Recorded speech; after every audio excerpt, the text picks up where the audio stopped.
I made it pretty clear that Jetta Handover is a pretty terrible person, despite supposedly being among Emily Elizabeth's friends. Jetta's dog Mac, however, is considerably less dickish. It's frequently so getting along quite well with Clifford and the gang. Even so, he does have his moments of assholery, especially in the early episodes. In particular, he was pretty distinctly douchey towards T-Bone, perhaps because Mac didn't see him as posh as Cleo. That, and he couldn't get squished by T-Bone like Clifford could. So here's two early examples of Mac showing a pretty nasty side of himself towards T-Bone.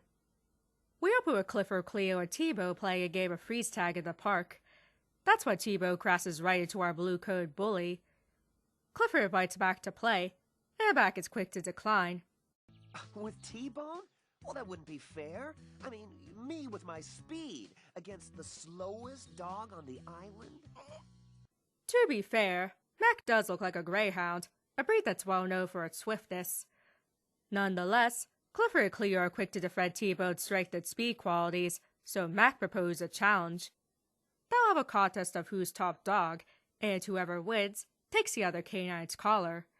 Cleo accepts the wager, which doesn't really seem fair considering T-Bone literally had no say in the whole ordeal, something that he calls her out on after she unfreezes him. We then get a training montage of the gang preparing T-Bone for the race across Birdwell Island.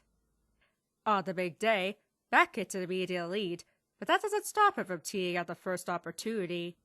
Instead of anyone calling foul on Mac's sabotage, the race resumes, as well as Mac's cheating. He even ruins Mr. Bleakman's flower garden, and the old man is so mad that he expresses his frustration to T-Bone via telepathy. What are you up to? I can only imagine how pissed he'll be when he finds his underwear being used as a flag.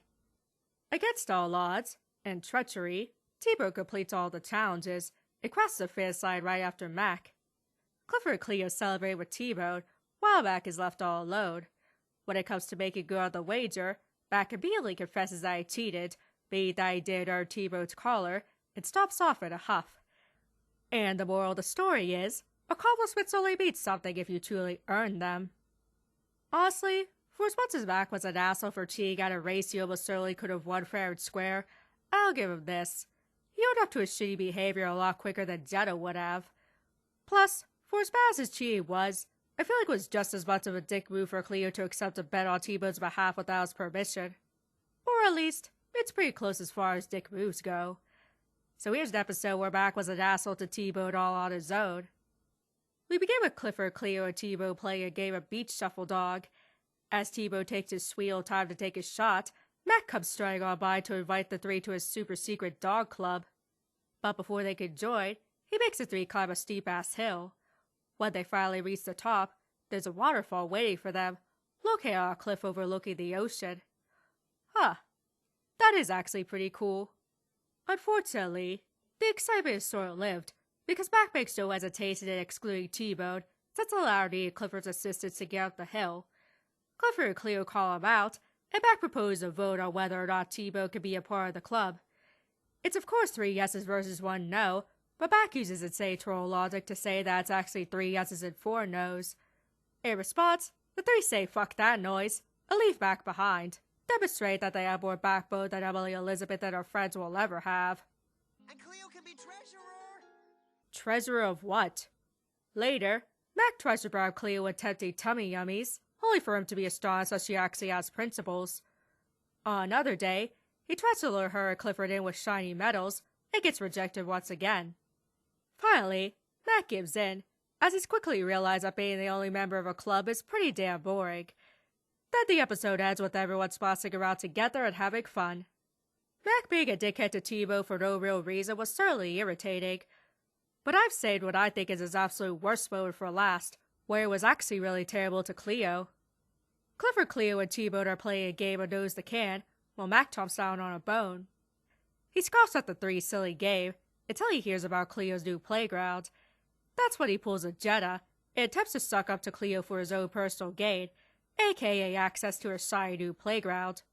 The next day, Cleo and Mac are already at the playground, even though she promised Clifford and T-Bone that they'd be the first ones to play on it. Meanwhile, she's completely oblivious to his shitty behavior, and is more than happy to ditch her friends in favor of this brown-noser.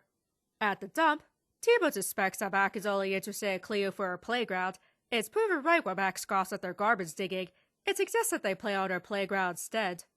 He then lures her to a game of tag, which, big surprise, leads right to her playground. Cleo doesn't want to play there, considering the grass is all wet and will get everything muddy, but Max threatens to ditch her ass if she refuses. T-Bone calls out Max's behavior to Cleo, and she blows him off by claiming that he's just jealous. Even with Max's city personality rubbing off on her, though, Clifford and T-Bone still want to be the better people, dogs, and want to continue inviting her to play regardless. One day, as Cleo and Mac are playing, she catches her back paw on the tire swing and injures herself.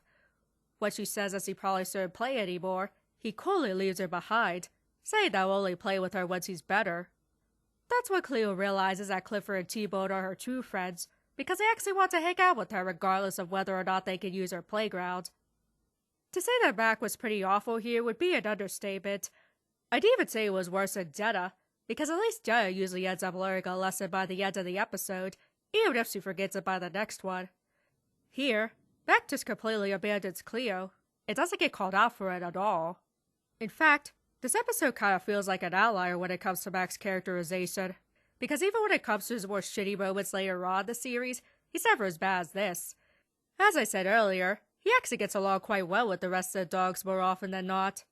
I wonder if the writers were worried that having two insufferable characters would have been overkill, and eased up on Mac to make him more likable. If that's the case, then it certainly worked, because he pisses me off way less than Jetta does. In particular, he's a hell of a lot less hostile and gaslighting towards his friends than she is, and at least has actual skills to back up his pride. It also helps that Clifford and the gang are much more willing to call out back on his bullshit than Emily, Elizabeth, and her friends are to Jetta. There have even been instances of him being tired of Jetta's shit. So even at his worst, I think it's safe to say that Mac is a much better friend than his owner. But still, even the best of us have things worth calling out on. Thanks so much for watching.